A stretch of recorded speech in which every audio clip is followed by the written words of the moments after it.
الحمد لله الذي هدانا إلى صراط مستقيم والصلاة والسلام على أشرف الأنبياء محمد وآله وأصحابه أجمعين. أعوذ بالله من الشيطان الرجيم. بسم الله الرحمن الرحيم. تبت يدا أبي لهب وتب ما أغنى عنه ماله وما كسب سيصلى نارا ذات لهب وامرأته حمالة الحطب في جيدها حبل من مسد.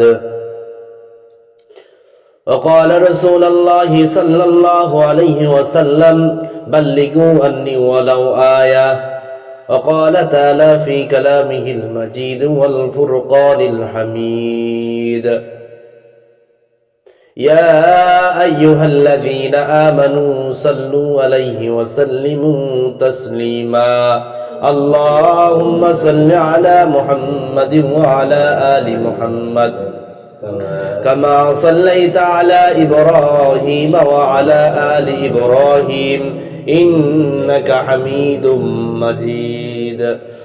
اللهم بارك على محمد وعلى آل محمد كما باركت على إبراهيم وعلى آل إبراهيم إنك حميد مجيد.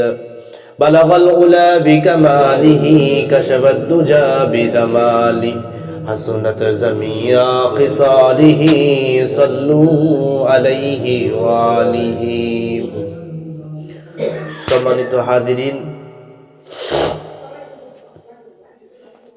আজকে পবিত্র জুমার দিনে সকল কাজ কর্ম ছেড়ে পবিত্র ঘরে এসে বসার মতো তৌফিক দান করে সবাই আলহামদুলিল্লাহ। আরো লাখ কোটি শুকরিয়া জ্ঞাপন করি এর জন্য। আমি আপনি প্যারা নবী হযরত মুহাম্মদ মুস্তাফা সাল্লাল্লাহু আলাইহি ওয়াসাল্লাম উম্মত করে তৈরি করেছে আলহামদুলিল্লাহ। সম্মানিত হাজিরিন, আমি আপনার সম্মুখে পবিত্র কালামুল্লাহ শরীফের 114টা সূরা আছে। এই 114টা সূরার ভিতর থেকে 111 নম্বর সূরা তেলাওয়াত করলাম। এই সূরার নাম হচ্ছে সূরাতুল লাহাব। এই সূরাটা কোথায় অবতীর্ণ হয়েছে? এই সূরাটা মক্কায় অবতীর্ণ হয়েছে। এই সূরা ফাতিহা নাজিল হওয়ার পরপরই এই সূরাটা নাজিল হয়। মানে সূরা ফাতিহা নাজিল হয়েছে, তারপরেই সূরা কোন সূরা নাজিল হয়েছে? সূরাতুল লাহাব। এই সূরাটার দুইটা নাম। কয়টা নাম? দুইটা নাম। এক হচ্ছে সূরা লাহাব বলি, আর একটা নাম হচ্ছে সূরাতুল মাসাদ। সূরাতুল মাসাদ। তাহলে আমরা সবাই জানতাম শুধু সূরা লাহাব। তাহলে সূরা লাহাবের আরেকটা নাম আছে কি? সূরাতুল মাসাদ। তাই লাহাব নামকরণ করা হয়েছে, দুইটা লাহাব রয়েছে। মানে সূরা লাহাবের মধ্যে দুইটা লাহাব রয়েছে। কিভাবে? যে তাব্বাত ইয়াদা আবি লাহাব, লাহাব। আবার পরবর্তীতে সায়াসলা নারান যাতা লাহাব। তাহলে লাহাব কয়বার রয়েছে? সূরা লাহাবে দুইবার। এই লাহাবের অনুযায়ী লাহাব শব্দের দিক লক্ষ্য রেখে এই সূরাটার নাম রাখা হয়েছে কি? সূরাতুল লাহাব। আর এই সূরার শেষে আছে ফি জিদিহা হাবলুম মিন মাসাদ। এই মাসাদ শব্দের দিকে লক্ষ্য করে নামকরণ করা হয়েছে সূরাতুল মাসাদ। তাহলে সূরাতুল লাহাবের দুইটা নাম, সূরাতুল লাহাব, সূরাতুল মাসাদ। সূরার মধ্যে আয়াত সংখ্যা হচ্ছে 5টা। কয়টা আছে? 5টা আয়াত রয়েছে। সূরাতুল লাহাবের আয়াত সংখ্যা 5টা। 1 থেকে 3 আয়াতে বিষয় হচ্ছে আবু লাহাব সম্পর্কে। মানে আবু লাহাব সম্পর্কে নবী করিম সাল্লাল্লাহু আলাইহি ওয়াসাল্লাম কি হয়? চাচা। কি হয়? চাচা। তাহলে 1 থেকে 3 আয়াত কার সম্পর্কে বলা হয়েছে? আবু লাহাব সম্পর্কে। এবং 4 এবং 5 নম্বরে আলোচনা করা হয়েছে আবু লাহাবের স্ত্রী সম্পর্কে, যে আবু লাহাবের স্ত্রীর কথা বর্ণনা করেছে। তাহলে একজন হয়েছে কাফের আর একজন হয়েছে কি কাফেরা। তাহলে একজন হচ্ছে পুরুষ কাফের, অন্যজন হচ্ছে মহিলা কাফেরা। তাই এই সূরা নাজিলের প্রেক্ষাপট, মানে এই সূরাটা কেন আল্লাহ তাআলা নাজিল করেছেন, কেন নাজিল করার একটা উদ্দেশ্য আছে, একটা লক্ষ্য আছে। আমাদের এই সূরাটা নাজিল হয় নাই, তাহলে এই সূরাটা কেন নাজিল করছে আল্লাহ তাআলা, এই সম্পর্কে আমরা আজকে জানবো। যে সূরা মানে আপনার সহিহ বুখারী শরীফের 4770 নম্বর হাদিসে আল্লাহ তাআলা যখন সূরা শুআরার 214 নং আয়াতে কারিমা নাজিল করলেন, সেই আয়াতে আছে এরকম, ওয়া আনযির আশিরাতাকাল আকরাবিন, ওয়া আনযির আশিরাতাকাল আকরাবিন, আর আপনার নিকট আত্মীয়দেরকে সতর্ক করুন। এই আয়াতের অর্থ হচ্ছে আপনার নিকট আত্মীয় যারা আছে তাদেরকে সতর্ক করুন। এ দ্বারা শুধু নবীকে বলা হয় নাই, নবীর আত্মীয় স্বজনকে সতর্ক বলা হয় নাই, মানে এ দ্বারা আমাদের যে আত্মীয় স্বজন আছে তাদেরকেও সতর্ক করার কথা বলা হয়েছে। সর্বপ্রথমে হচ্ছে আপনার নিকট আত্মীয়, আপনার আহাল পরিজন যারা আছে তাদেরকে কি করুন, সতর্ক করুন। সাইদা রাসূলুল্লাহ সাল্লাল্লাহু আলাইহি ওয়াসাল্লাম আলা সফা, রাসূল আকরাম সাল্লাল্লাহু আলাইহি ওয়াসাল্লাম সফা পাহাড়ের আরোহণ করলেন, বা সফা পাহাড়ে কি করলেন, উঠলেন, মানে সফা পাহাড়ের চূড়ায় উঠলেন। ফাজাআলা ইউনাদি ইয়া বানি ফিহর ইয়া বানি আদিলি কুনতু কুরাইশ, মানে নবী সাল্লাল্লাহু আলাইহি ওয়াসাল্লাম যখন পাহাড়ের চূড়ায় উঠছে সেখানে উঠে বলতেছে ফাজাআলা ইউনাদি ইয়া বানি ফিহর ইয়া বানি আদিলি কুনতু কুরাইশ, অর্থাৎ হচ্ছে কুরাইশদেরকে, মানে বিভিন্ন এলাকার নাম ধরে, মানে এক একটা এলাকার একটা নাম এই ধরে ডাকতেছেন। হে নবী, আর নবী সাল্লাল্লাহু আলাইহি ওয়াসাল্লাম ডাকছেন যে হে বনি ফিহর, হে বনি ফিহর, হে বনি আদ, সবাইকে লক্ষ্য করে এরকম ডাকতেছেন, চূড়ায় বসে ডাক দিলেন। ফাযাহাবা আবু লাহাবিন কুরাইশ, এবং নবী ডাকে কুরাইশের যত বংশধর লোক ছিল তারা দলে দলে একত্রিত হইল কোথায়, সফা পাহাড়ের নিচে আইসা সবাই কি করলো, একত্রিত হলো। কার ডাকে, নবী করিম সাল্লাল্লাহু আলাইহি ওয়াসাল্লামের ডাকে। এই যখন ডাক দিয়েছে, যারা শুনতে পারেন নাই, অনেক কাছে শুনতে পাইছে, তারা কি করলো, নিজে কাজে ব্যস্ত আসতে পারে নাই, অন্য একজন লোক পাঠাই দিছে যে তোমরা যাও, যে মোহাম্মদ আমাদেরকে কিসের জন্য ডাকছে, যে সেইটা শুনে আসে আমাকে জানাও যে মোহাম্মদ কি উদ্দেশ্যে আমাদেরকে ডাকতেছে। তো এই পাহাড়ের উপরে নবী করিম সাল্লাল্লাহু আলাইহি ওয়াসাল্লাম সবাইকে লক্ষ্য করে একটা কথা বললেন। তখন সেই নবী করিম সাল্লাল্লাহু আলাইহি ওয়াসাল্লাম বললেন, আরাআইতুকুম লাউ আখবারতুকুম আন্না খাইলা বিল ওয়ালিদি তুরিদু আন সুগিরা আলাইকুম আকুনতুম সাদ্দিকিয়া, মানে আমি যদি বলি, সবাইকে লক্ষ্য করে বলতেছে, সবাই যখন একত্রিত হয়েছে তখন নবী করিম সাল্লাল্লাহু আলাইহি ওয়াসাল্লাম তাকে সবাইকে লক্ষ্য করে বলতেছে যে আমি যদি তোমাদেরকে বলি একদল শত্রু সেনা পাহাড়ে পিছন দিকে তোমাদেরকে অতর্কিত হামলা করার জন্য তারা প্রস্তুত আছে, তোমরা কি আমার কথা বিশ্বাস করবে? নবী রাসূল সবাইকে যখন ডাকছেন, সবাই যখন পাহাড়ের নিচে এসে অবস্থান করছে, তখন বলতেছে তোমাদেরকে যদি আমি বলি যে পাহাড়ের পিছন দিকে একদল সেনা সদস্য তোমাদেরকে অতর্কিত হামলা করার জন্য প্রস্তুত আছে, তোমরা কি একথা আমার কথা বিশ্বাস করবে? ক্বালু নাআম, তারা বলল হ্যাঁ আমরা বিশ্বাস করব। মা জারাবনা আলাইকা ইল্লা সিদক, অবশ্যই আমরা তোমার কথা বিশ্বাস করব, কেননা আমরা তোমার মধ্যে কখনো মিথ্যা পাইনি। যে তুমি যদি এই কথা বলো যে পাহাড়ের পিছন দিকে লোক অপেক্ষা করতেছে যারা আমাদের অতর্কিত হামলা করবে, এই কথা আমরা বিশ্বাস করব, কেননা তোমার মধ্যে আমরা কোনো মিথ্যা পাই নাই। আমরা তুমি যে কথা বলো আমরা সে কথা বিশ্বাস করব।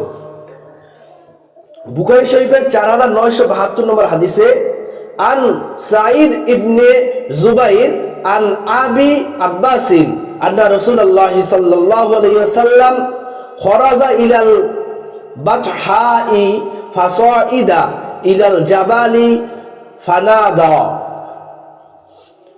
যে নবী বাদহা নামক একটা এলাকায় গেলেন। কোথায় গেছেন? বাদহা নামক একটা এলাকায় গেলেন। সেখানে একটা পাহাড় ছিল, সেই পাহাড়ের চূড়ায় উঠলেন এবং বললেন, ইয়া সাবহা ফাজাআনতা ইলাইহি কুরাইশ, ও মক্কার লোকেরা তোমরা এদিকে আসো, তোমাদের সাথে আমার একটা কথা আছে। এই কথা ডাকের সাথে সাথে কুরাইশের যত লোক ছিল তারা সবাই একত্রিত। এই কুরাইশদের দলে দলে লোক আসলো, এর ভিতরে আবু লাহাবও ছিল। কে ছিল? আবু লাহাব। এই কুরাইশের যে দলে দলে লোক আছে সের মধ্যে আবু লাহাবও ছিল। তাহলে মূল কথা যে নবী সাল্লাল্লাহু সফা পাহাড়ে উঠছে, আবার কোথায় গেছে? আদহা পাহাড়ে উঠছে। তখন কি কুরাইশদেরকে মক্কায় যাইও তাদেরকে ডাকছে যে তোমরা এখানে আসো, তোমাদেরকে আমি একটা কথা বলতে চাই। তাই সেই কথা আগের হাদিসে আমরা কি পাইছিলাম, যে আমি যদি তোমাদেরকে একটা কথা বলি, তোমরা কি এই কথাতে পাহাড়ের পিছন দিকে একদল সেনা সদস্য প্রস্তুত আছে তোমাদেরকে অতর্কিত হামলা করতে পারে, তোমরা কি এই কথা বিশ্বাস করবে? তাদেরকে এই কথা বলছে।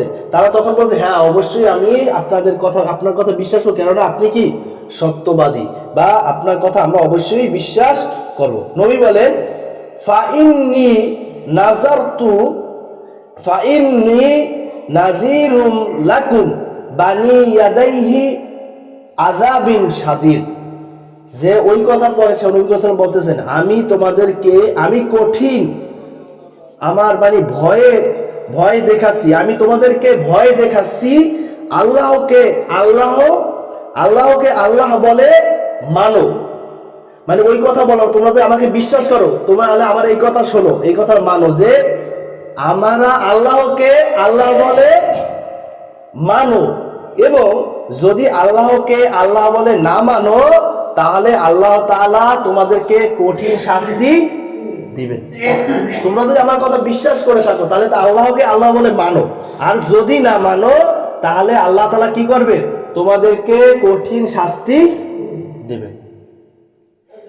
তা এই কথা বলার সাথে সাথে ওখানে তো লাহাবও ছিল। কুরাইশরা যখন একত্রিত হয়েছে পাহাড়ের নিচে, তখন কুরাইশ সাথে সাথে উত্তর দিয়ে সে বলল, তাব্বা লাকা লি হাযাবা জামাআতানা, মানে সাথে সাথে লাহাব উত্তর দিছে যে তাব্বা লাকা আলা ইলা আলি হাযাবা জামাআতানা, তোমার সর্বনাশ হোক, তুমি ধ্বংস হও, তুমি এর জন্য কি আমাদেরকে একত্রিত করছো?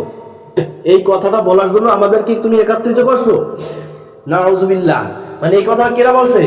লাহাব, যে তুমি কি আমাদেরকে এই কথা বলার জন্য আমাদের একত্রিত করছো এখানে এই এতটুকু কথা বলার জন্য? তখন সাথে সাথে আল্লাহ তাআলা রব্বুল আলামিন নাজিল করলেন, তাব্বাত ইয়াদা আবি লাহাবি ওয়া তাব, যে ধ্বংস হোক আবু লাহাবের দুই হাত, এবং ধ্বংস হোক আবু লাহাব নিজেও। এটা হচ্ছে সূরা লাহাবের প্রেক্ষাপট, কেন সূরা লাহাব নাজিল হয়েছে। আল্লাহ তাআলা বলেন, ভয় দেখানোর জন্য নিকট আত্মীয়দেরকে, আমরা বলছিলাম নিকট আত্মীয়দেরকে ভয় দেখানোর কথা বলেছেন নবী সাল্লাল্লাহু আলাইহি ওয়াসাল্লামকে। সেই সম্পর্কে বুখারী শরীফের 2753 নম্বর হাদিসে আছে, ইয়া মাশারাল কুরাইশ ইশতারু আনফুসাকুম ফাইন্নী লা উগনি আলাইকুম শাইআ, অর্থাৎ হে কুরাইশ সম্প্রদায়, নিজেদেরকে আগুন থেকে বাঁচাও, আমি কিন্তু আল্লাহ তাআলার আযাব থেকে, অগ্নি থেকে আমি তোমাদেরকে বাঁচাতে পারবো না। এই কথা কার? আল্লাহ না নবী? নবী করিম সাল্লাল্লাহু আলাইহি ওয়াসাল্লামের কথা। নবী করিম সাল্লাল্লাহু আলাইহি ওয়াসাল্লাম বলতেছেন যে, ইয়া মাশারাল কুরাইশ ইশতারু আনফুসাকুম, তোমরা নিজেদেরকে বাঁচাও, ফাইন্নী লা উগনি আনকুম শাইআ, ওই আল্লাহ তাআলার কঠিন আযাব অগ্নি থেকে আমিও তোমাদেরকে বাঁচাতে পারবো না। মানে নিজের আত্মীয় কঠিন, মানে নিজের যে আত্মীয় স্বজন আছে কুরাইশ বংশের, তাদেরকে সতর্ক করতেছে যে আমি নবী, আমি কিন্তু তোমাদেরকে বাঁচাতে পারবো না, তোমরা নিজেদেরকে আগুন থেকে বাঁচাও। এই কথা বললে নবী রাসূল থামেন নাই, তারপর আত্মীয় স্বজনকে সতর্ক করতেছে, যে বলতেছে ইয়া বানি আব্দুল মান্নাফ লা আগনা আনকুম মিন শাইয়া মিনাল্লাহি শাইয়া, হে আব্দুল মান্নাফ গোত্রের লোকেরা, তোমরা নিজেদেরকে বাঁচাও আল্লাহ তাআলার কঠিন আযাব অগ্নি থেকে, আমি নবীও তোমাদেরকে বাঁচাতে পারবো না। আবার পরবর্তী আবার বলতেছে, আরো যে গোত্রের আত্মীয় স্বজন আছে তাদেরকে আবার সতর্ক বলতেছেন যে ইয়া আব্বাস ইয়া আব্বাসুন ইবনে আব্দুল মুত্তালিব লা উগনি আন্না মিনাল্লাহি শাইয়া, ও আব্দুল মুত্তালিফের পুত্র আব্বাস মানে চাচা, আপনি আপনাকে বাঁচান, আমি নবী আমার চাচাকেও আমি কি করতে পারবো না, আল্লাহর আযাব থেকে অগ্নি থেকে বাঁচাতে পারবো না। এরপর বলতেছেন নিজের মেয়েকে বলতেছেন ইয়া ফাতিমাতু আম্মা, এরপরে তার যে ফুপি আছে আত্মীয় স্বজনের মধ্যে যারা আছে সবাইকে, এখন তার যে ফুপি আছে ইয়া সাফিয়াতা আম্মা রাসূলুল্লাহ সাল্লাল্লাহু আলাইহি ওয়াসাল্লাম, আল্লাহ রাসূল সাল্লাল্লাহু আলাইহি ওয়াসাল্লামের যে ফুপি, তার হচ্ছে কি তার ফুপিকে বলতেছে লা উগনি আন্নাকা মিনাল্লাহি শাইয়া, হে আমার ফুপি, আপনাকে নিজেকে আল্লাহর আযাব অগ্নি থেকে বাঁচান, আমি নবীও আপনাকে রক্ষা করতে পারবো না। ওয়া ইয়া ফাতিমাতা ইবিনতে মুহাম্মদ, মানে মুহাম্মাদের কন্যা ফাতিমা, সুইলা দে মা সুইলাত মা লা উগনি আনহু মিনাল্লাহি শাইয়া, হে আমার কন্যা, তুমি নিজেকে আল্লাহর আযাব এবং অগ্নি থেকে বাঁচাও, আমি নবী তোমাকেও বাঁচাতে পারবো না। এদারা মূল উদ্দেশ্য হচ্ছে যে প্রত্যেক যে আত্মীয় স্বজন, যে আল্লাহ তার নবীর আত্মীয় স্বজন কুরাইশ বংশের লোক, তার ফুফি, তার চাচা, তার নিজের মেয়েকে পর্যন্ত সে আল্লাহ তাআলার আযাব থেকে মুক্তি করতে পারবে না, তাদেরকে সতর্ক করতেছেন যে তোমরা নিজেরা আল্লাহ তাআলার আযাব থেকে অগ্নি থেকে মুক্তি পাও, আমি নবীও তোমাদেরকে কি করতে পারবো না, আগুন থেকে বাঁচাতে পারবো না। এখন তাহলে মূল আলোচনায় যাই যে লাহাব সূরাটা প্রেক্ষাপট ছিল কি, লাহাব কি বলছিল, নবী করিম সাল্লাল্লাহু আলাইহি ওয়াসাল্লাম বলছিল তোমরা নিজেদেরকে বাঁচাও, এই কথা যে তোমরা আল্লাহকে মানো, যদি না মানো আল্লাহ তাআলা তোমাদের কি দেবে, কঠিন শাস্তি দিবেন। তাহলে তখন কি আল্লাহ তাআলা সূরাতুল লাহাব নাযিল করেন, বলেন তখন আল্লাহ তাআলা বলেন যে তাব্বাত ইয়াদা আবি লাহাবিউ ওয়া তাব। তাব্বাত শব্দের অর্থ হচ্ছে ধ্বংস হোক, নষ্ট হোক। ইয়াদুন শব্দের অর্থ, ইয়াদুন শব্দটা এক বছর, ইয়াদুন অর্থ হাত, তাব্বাত ইয়াদি থেকে বহু বছর হয়েছে, ইয়াদি দুই হাত, ধ্বংস হোক আবি লাহাব আবু লাহাবের, ওয়াতাব সে নিজেও ধ্বংস হোক। তাহলে মূল অর্থ দাঁড়ায় কি, তাব্বাত ইয়াদা আবি লাহাবিউ ওয়াতাব, যে আবু লাহাবের দুই হাত ধ্বংস হোক এবং কি হোক, সে নিজেও ধ্বংস হোক। কেননা ওই যে কথাটা বলছিল আবু লাহাব, যে তুমি কি আমার এই জন্য ডাকছো, তুমি নিজেই নষ্ট হোক, মানে তুমি ধ্বংস হও, এর জন্য কি এই কথা শোনার জন্য আমাকে ডাকছো? তখন আল্লাহ তাআলা সাথে সাথে উত্তর দিয়ে দিয়েছেন যে তাব্বাত ইয়াদা আবি লাহাবি ওয়া তাব, যে আবু লাহাবের দুই হাত ধ্বংস হোক এবং আবু লাহাব নিজেও ধ্বংস হোক। মা আগনা আনহু মালুহু ওয়া মা কাসাব, মা অর্থ হচ্ছে কিছুই, আগনা উপকার করবে না, আগনা শব্দের অর্থ হচ্ছে উপকার করবে না, আনহু মানে আনহু তাকে, মালুহু তার ধন সম্পদ, ওয়ামা এবং কাসাব এবং উপার্জন করেছে। মানে মূল অর্থ দাঁড়ায় মা আগনা আনহু মালুহু ওয়ামা কাসাব, তাহার যে ধন সম্পদ এবং যে তা উপার্জন করেছে সে তাও তার কোনো উপকারে আসবে না। সায়াসলা শীঘ্রই প্রবেশ করবে বা জ্বলবে, সায়াসলা শব্দের অর্থ হচ্ছে শীঘ্রই জ্বলবে বা প্রবেশ করবে, নারুন শব্দের অর্থ আগুন, সে শীঘ্রই জ্বলবে, যাতা লাহাব অগ্নি বা জ্বলন্ত শিখার মধ্যে। তাই সায়াসলা নারং যাতা লাহাব, সে প্রবেশ করবে জ্বলন্ত অগ্নিশিখার ভিতরে। অমরাতুহু হাম্মালাতাল হাতাব, অমরাতু এবং তার স্ত্রী, অমরাতু এবং তার স্ত্রী, হাম্মালাতা মানে বহনকারী, হাতাব জ্বালানি কাঠি বা জ্বলন্ত পরিত্যক্ত, মানে তার স্ত্রীও সে কোথায় প্রবেশ করবে? জাহান্নামে প্রবেশ করবে। ফি জিদিহা হাবলুম মিন মাসাদ, ফি অর্থ হচ্ছে তার মধ্যে, জিদিহা তার গলায়, হাবলুন শব্দ অর্থ রশি, মিন মানে যা তৈরি করা হয়েছে, মাসাদ খেজুরের ছাল দ্বারা, মানে তাদের গলায় পরানো হবে মোটা পাকানো খেজুরের ছাল দ্বারা তৈরি রশি। এটা কাকে বলা হয়েছে? হাবলুম মিন মাসাদ, মানে সূরা লাহাব, মানে লাহাবকে ভর্ৎসনা করে আল্লাহ তাআলা এই সূরাটা নাজিল করেছেন। বলছে যে আবু লাহাবের 2 হাত ধ্বংস হোক এবং নিজেও ধ্বংস হোক, তার যে মাল সামাল, তারপর তার ধন সম্পত্তি যা কিছু আছে তা কোনো কাজে আসবে না। সে অধিক শীঘ্রই আল্লাহ তার অগ্নি শিখায় প্রবেশ করবে। সে শুধু প্রবেশ করবে না, তার সাথে তার স্ত্রীও প্রবেশ করবে এবং তাদের গলায় পরানো হবে খাজুরের ছাল দ্বারা তৈরি মোটা রশি। তাহলে আমরা মূলত এখানে শিক্ষা দেওয়ার উদ্দেশ্য হচ্ছে যে আল্লাহ তাআলা সূরাগুলো কোন প্রেক্ষাপটে নাজিল করেছে। এখানে